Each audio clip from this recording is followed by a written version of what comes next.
America, Bangladesh সহ অনেক দেশের উপরে যার সাথে তার বাণিজ্য আছে অতিরিক্ত একটা শুল্কের বোঝা চাপায় দিছে।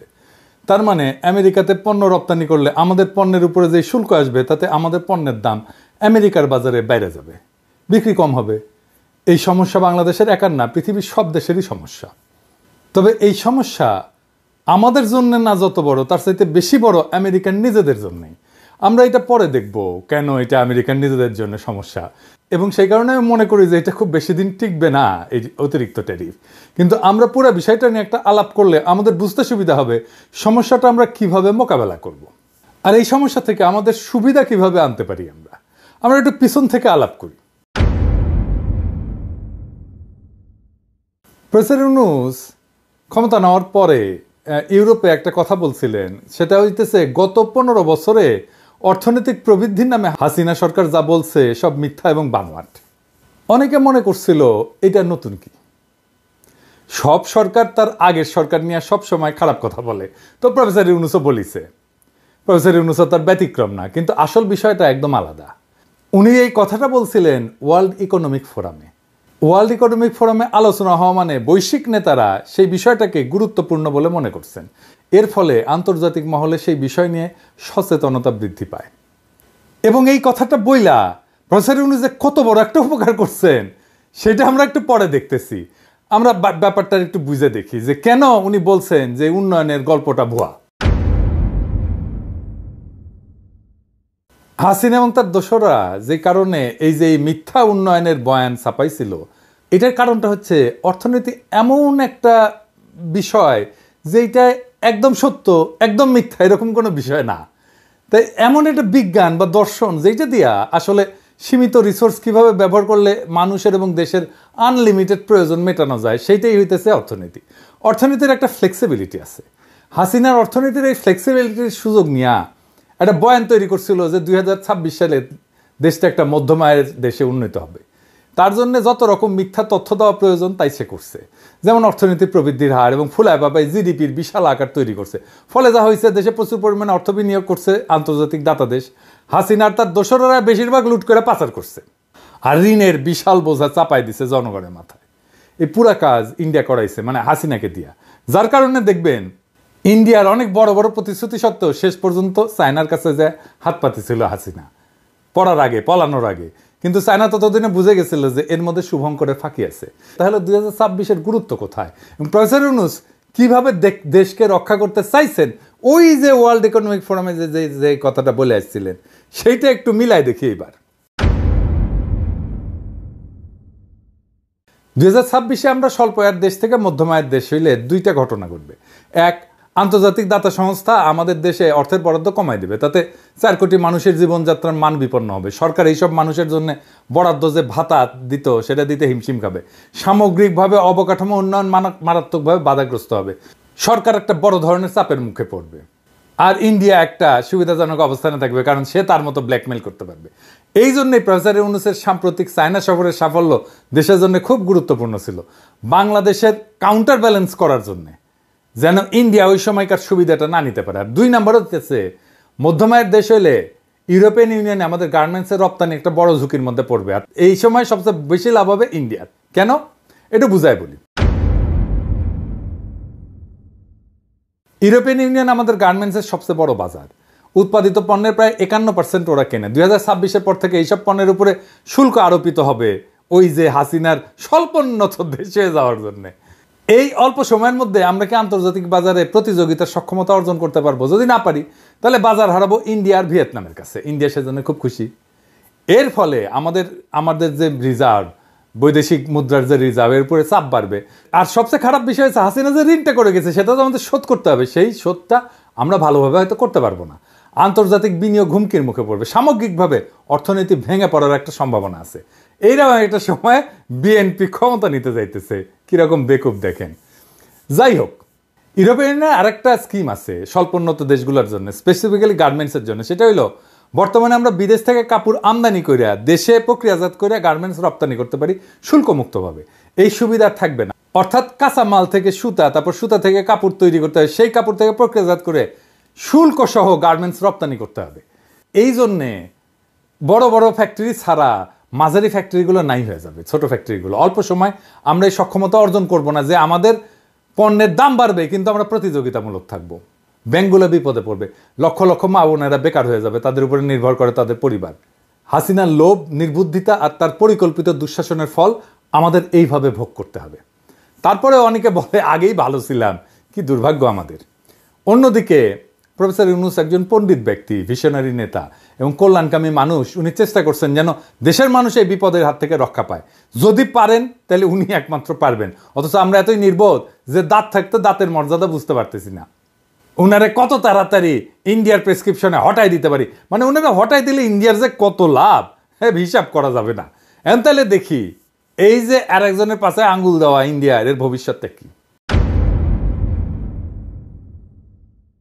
এটা একটু দেখেন। ভারতের প্রধানমন্ত্রী নরেন্দ্র মোদীকে বন্ধু হিসেবে পরিচয় করিয়ে দিয়েছিলেন মার্কিন প্রেসিডেন্ট ডোনাল্ড ট্রাম্প। সে গল্প প্রায়ই তুলে ধরেন মোদী ও তার কর্মী সমর্থকরা। তবে বন্ধুত্বের গল্প ধোপে টিকল না এবার। ভারতীয় পণ্যের উপর শুল্ক বসাতে তিল পরিমাণ ছাড় দেননি ট্রাম্প। ভারতের অন্যায্য শুল্ক নীতির কড়া সমালোচনা করে দেশটির পণ্যের উপর প্রতিশোধমূলক শুল্ক আরোপের ঘোষণা দিয়েছেন তিনি। ট্রাম্প ঘোষিত শুল্ক মুক্তি দিবসের পরিকল্পনা অনুযায়ী 2 এপ্রিল এ শুল্ক আরোপ করার তথ্য নিশ্চিত করেছেন হোয়াইট হাউসের মুখপাত্র ক্যারোলাইন লেভিট। পাল্টাপাল্টি শুল্কের ক্ষেত্রে কাউকে কোনো ছাড় দেওয়া হবে না বলেও জানান তিনি। ভারত যুক্তরাষ্ট্রের পণ্য আমদানির ক্ষেত্রে 100% পর্যন্ত শুল্ক আরোপ করে রেখেছে। অন্যায্য বাণিজ্য রীতিনীতি বন্ধ হওয়া প্রয়োজন, তাই এরই অংশ হিসেবে ভারতীয় পণ্য আমদানির ক্ষেত্রেও এখন 100% পর্যন্ত শুল্ক আরোপ করবে যুক্তরাষ্ট্র। এই বিষয়ে ট্রাম্প দৃঢ় প্রতিজ্ঞ। আমার ক্ষুদ্র ভ্রাতার ভগ্নীদের জন্য করছি যে বিষয়টা বোঝার আগে কয়েকটা জিনিস একটু দেখে আসি। এই আলাপগুলো আমি আগে করছি, কিন্তু তারপরেও এটা আরেকবার শুনলে কোনো অসুবিধা নেই। আমাদের বৈদেশিক মুদ্রার রিজার্ভ এটা কি এবং গুরুত্বপূর্ণ কেন? যে কোনো দেশ এই ফরেন এক্সচেঞ্জ রিজার্ভ এটা আয় করে দুইভাবে, পণ্য অথবা সার্ভিস রপ্তানি করে, 2 নম্বর প্রবাসীদের পাঠানো বৈদেশিক মুদ্রা থেকে। এই ফরেন এক্সচেঞ্জ রিজার্ভের 1 নম্বর দেশ হইতেছে চায়না, তার পরিমাণ হইতেছে $3.5 ট্রিলিয়ন। 4 নম্বরে আছে ইন্ডিয়া, যার পরিমাণ $640 বিলিয়ন। আর আমরা আছি 58 নম্বরে, এর পরিমাণ হচ্ছে $27 বিলিয়ন। হাসিনার পালানোর সময় এটা ছিল $20 বিলিয়ন। প্রফেসর ইউনূসের টাইমে $7 বিলিয়ন বাড়িছে, 1 মাসে $1 বিলিয়ন করে বাড়িছে, মাশাআল্লাহ। এই ফরেন এক্সচেঞ্জ রিজার্ভ কেন গুরুত্বপূর্ণ?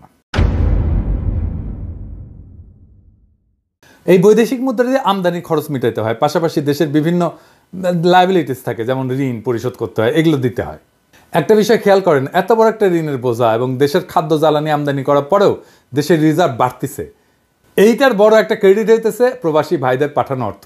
ভুলে গেলে চলবে না যে আপনারা, যাদেরকে আমরা ভালোবাসা রেমিটেন্স যোদ্ধা বলি, আপনারা আগস্ট মাসে হাসিনার জয় বাংলা করার মহানায়কও বটে, এবং সেই সাথে আমাদের দেশকে পৃথিবীর শীর্ষ 10-এর তালিকায় 8 নম্বরে নিয়ে আসার জন্য অনেক ধন্যবাদ। আমরা রেমিটেন্স শাটডাউন করছিলাম, আবার বলছিলাম যে টাইম মতো আবার রেমিটেন্স আসবে, এখন আসছে। এর বড় কারণ হইতেছে প্রফেসর ইউনূস এবং প্রফেসর ইউনূসের উপরে কনফিডেন্স। আর এটার সাথে তো বাংলাদেশ ব্যাংকের দক্ষতা আছেই। সাম্প্রতিক সময় প্রফেসর ইউনূস বলছেন যে প্রত্যেকটা মেডিকেল কলেজের সাথে একটা নার্সিং ইনস্টিটিউট স্থাপন করতে, আমরা যেন স্পেশালাইজড মানব শক্তি বিদেশে রপ্তানি করতে পারি। যদি আমরা সফল হই তাহলে তালিকায় আমরা আরও উপরে উঠে আসবো। এবার চলেন আমাদের টপিকে ফিরি। ইন্ডিয়া কিভাবে সামনে পুটু মারা খাবে সেটা একটু দেখি। ওই যে ভিডিওটা আবার একটু দেখে নিন। ভারতের প্রধানমন্ত্রী নরেন্দ্র মোদীকে বন্ধু হিসেবে পরিচয় করিয়ে দিয়েছিলেন মার্কিন প্রেসিডেন্ট ডোনাল্ড ট্রাম্প। সে গল্প প্রায়ই তুলে ধরেন মোদী ও তার কর্মী সমর্থকরা। তবে বন্ধুত্বের গল্প ধোপে টিকল না এবার।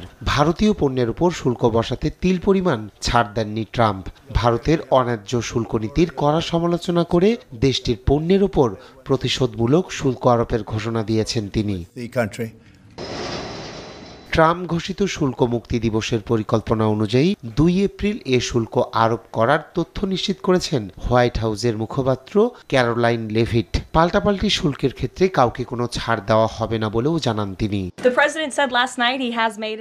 ভারত যুক্তরাষ্ট্রের পণ্য আমদানির ক্ষেত্রে 100% পর্যন্ত শুল্ক আরোপ করে রেখেছে। অন্যায্য বাণিজ্য রীতিনীতি বন্ধ হওয়া প্রয়োজন, তাই এরই অংশ হিসেবে ভারতীয় পণ্য আমদানির ক্ষেত্রেও এখন 100% পর্যন্ত শুল্ক আরোপ করবে যুক্তরাষ্ট্র। এই বিষয়ে ট্রাম্প দৃঢ় প্রতিজ্ঞ। এইভাবে আমেরিকা বাজ পড়বে সামনে। 100% ট্যারিফ বসালে কিভাবে ইন্ডিয়া মারা খাবে? 2023-24 সালে ইন্ডিয়া পণ্য রপ্তানি করছিল $441 বিলিয়ন, যার মধ্যে 20% ছিল আমেরিকার বাজারে, যার পরিমাণ $85 বিলিয়ন।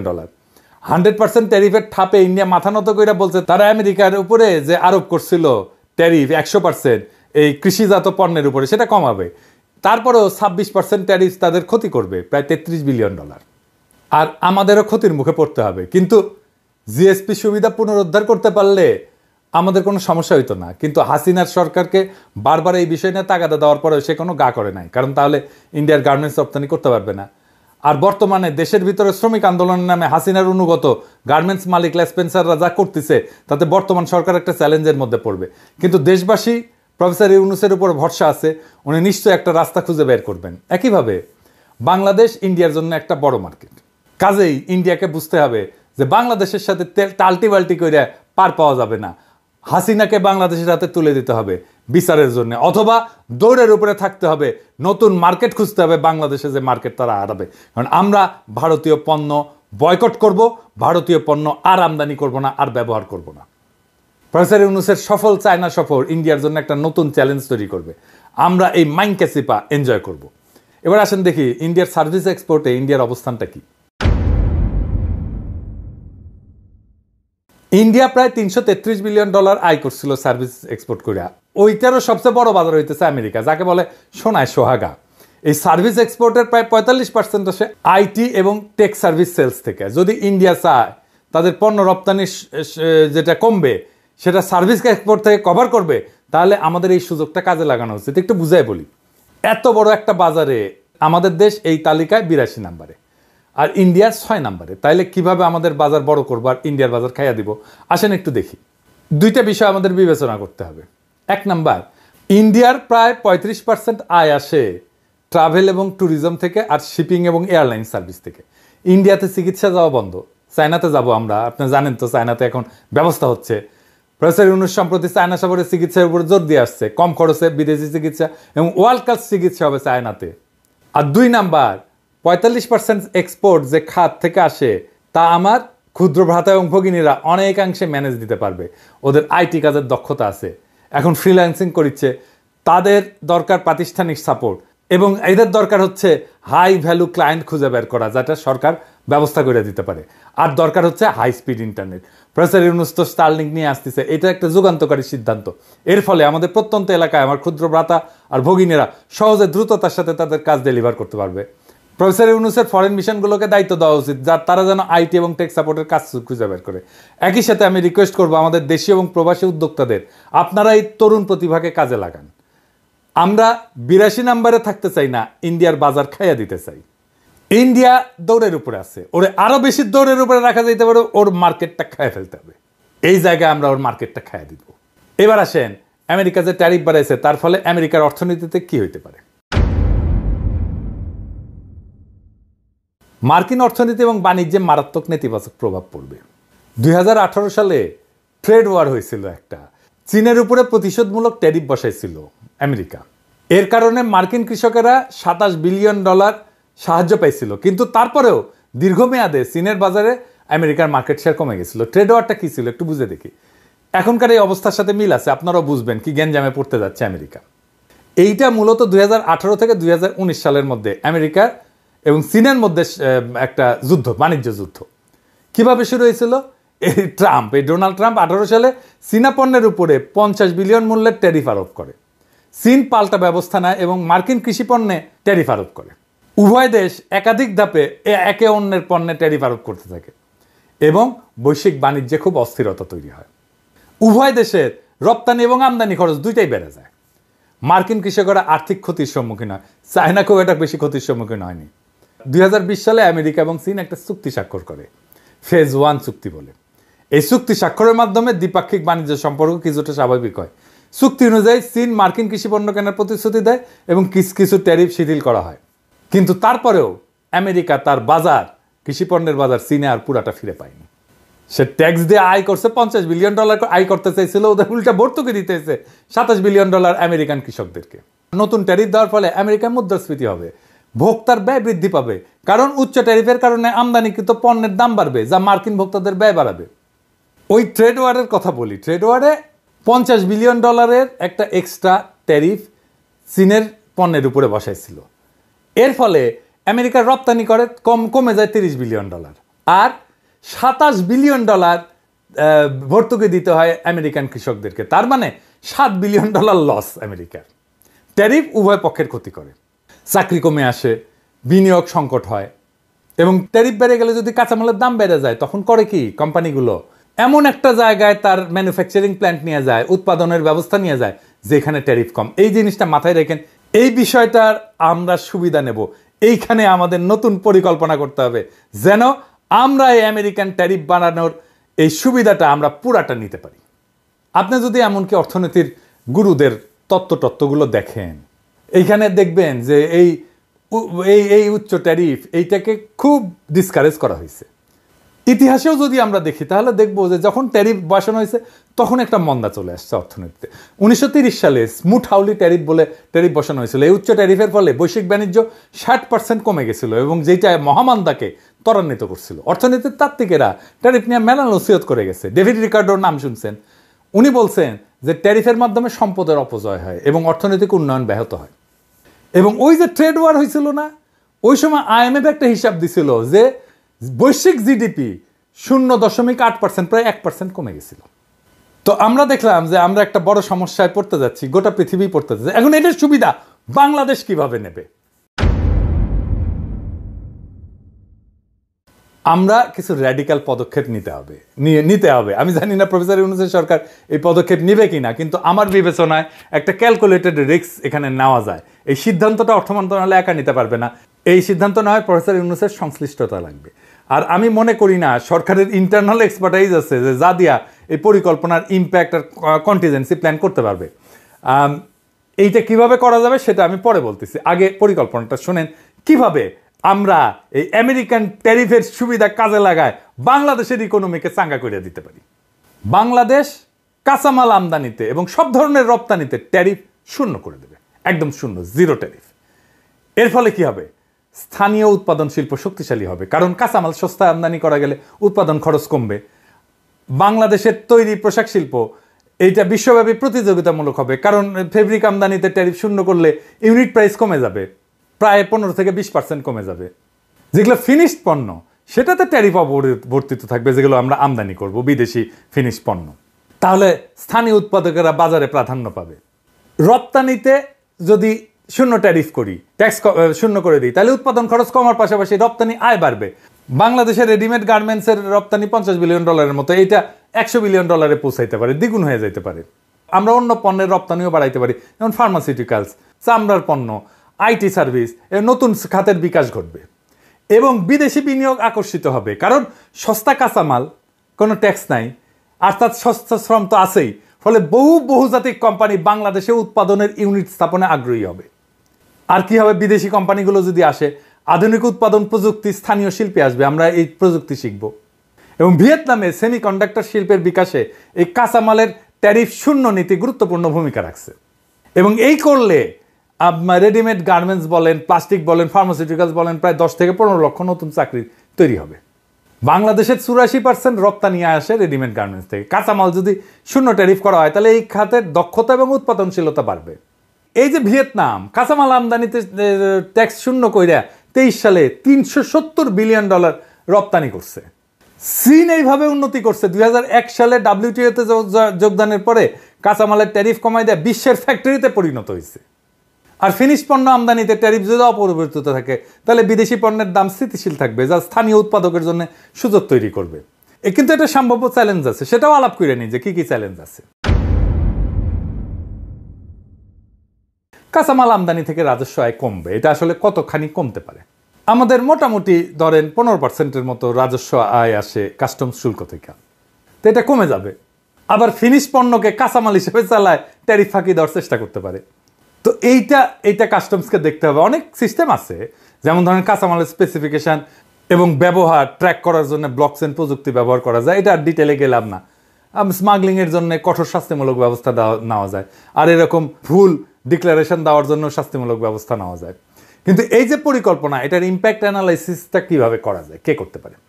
এটার জন্য আমার মনে হয় যে বিদেশি কনসাল্টিং ফার্মকে নেওয়া যেতে পারে, ম্যাকিনসি এবং বিসিসি এদেরকে দায়িত্ব দেওয়া যেতে পারে। ওরা রাজস্ব কাঠামো রূপান্তরের সংস্কারের জন্য এক্সপার্ট।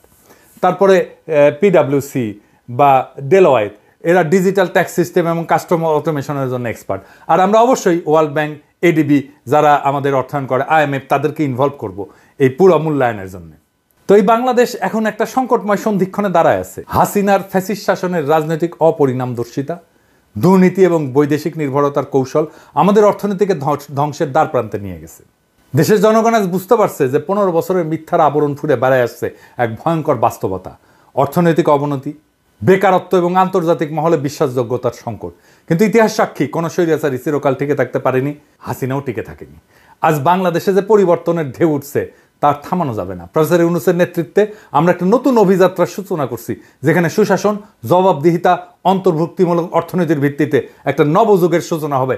আমাদের নতুন নতুন আইডিয়া দিয়ে আমরা নতুন নতুন অপরচুনিটি, নতুন নতুন সুযোগ সৃষ্টি করব। সমস্যাকে আমরা সুযোগে রূপান্তরিত করব। 2026 সালের মধ্যম আয়ের দেশে উত্তরণের পথে হাসিনা সরকারের কৃত্রিম সাফল্যের ফাঁপাদম্ভের মুখোশ উন্মোচিত হচ্ছে। আন্তর্জাতিক মঞ্চে যখন বাংলাদেশের অর্জনকে প্রশ্নবিদ্ধ করা হচ্ছে, তখন একটা কথা স্পষ্ট, এই লুটপাটের রাজনীতি আর চলতে দেওয়া যাবে না। প্রফেসর ইউনূস বিশ্ব অর্থনৈতিক ফোরামে যখন সত্য উচ্চারণ করছেন, যখন বিশ্বব্যাপী বাংলাদেশের প্রতি এক নতুন আশা জাগছে, একটা গণতান্ত্রিক, সুশাসিত, আত্মনির্ভর বাংলাদেশের, আমরা আর কোনো মিথ্যার কাছে এই সময় আত্মসমর্পণ করব না। আমরা কোনো সমস্যার কাছে দেশকে বন্দী হতে দেব না। অর্থনীতিকে পুনর্গঠনের মাধ্যমে আমরা বিশ্ববাজারে আমাদের নিজেদের অবস্থান করে নেব। যেই চ্যালেঞ্জই আসুক না কেন আমরা মাথা নত করব না। আমরা সেই চ্যালেঞ্জকে সুযোগে রূপান্তরিত করব। কারণ এই জাতি জানে পরিবর্তন অবশ্যম্ভাবী, পরিবর্তন অপরিহার্য। বাংলাদেশের যুব সমাজ, শ্রমিক, প্রবাসী ভাই বোনেরা একত্রিত হয়ে আমরা আজকে শপথ নেব, দেশকে আবার আমরা নতুন কইরা গড়ে তুলব। দেশের সামনে সমস্ত সমস্যার পাহাড়কে আমরা একসাথে সরাবো। প্রত্যেকটা নাগরিকের মৌলিক অধিকার নিশ্চিত করে, অর্থনৈতিক স্বাধীনতা অর্জন করে, বৈশ্বিক শক্তির চাপে মাথা উঁচু করে দাঁড়ায় বলবো, বাংলাদেশ জাগছে, বাংলাদেশ জিতবেই। আসেন পরিবর্তনের শপথ নেই, গণতন্ত্র, সুশাসনের পতাকা হাতে নিয়ে আমরা বাংলাদেশকে বিশ্ব অর্থনীতির নতুন শক্তি হিসেবে প্রতিষ্ঠিত করব। সময় আসছে সৃজনশীলভাবে নতুন বাংলাদেশ গড়ার। এই যুদ্ধে জয় হবই, কারণ এটাই জনগণের ইচ্ছাশক্তি, এটাই পরিবর্তনের অদম্য আকাঙ্ক্ষা, এটাই জুলাইয়ের আকাঙ্ক্ষা, এটাই বিপ্লবের আকাঙ্ক্ষা, এটাই বিপ্লবের শপথ। ইনকিলাব জিন্দাবাদ।